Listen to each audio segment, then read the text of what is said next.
Rồi xong hệ thống bơm. Đó. 21 các 24 53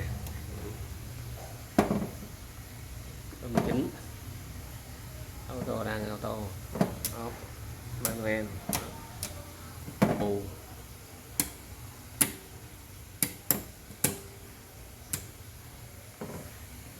áp lực đủ áp lực 5 kg nhắc từ bơm bù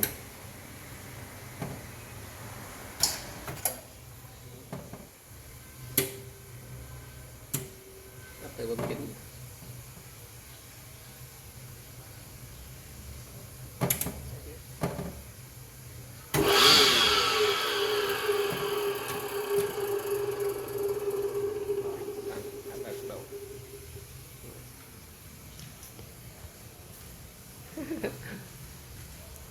các bạn mới thay qua đây cũng nhiều với nước.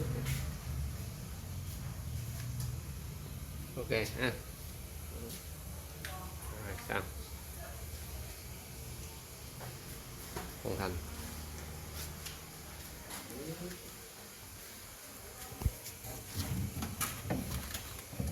Chính 2 HP mới thay bạc đạn áp lực. Ok.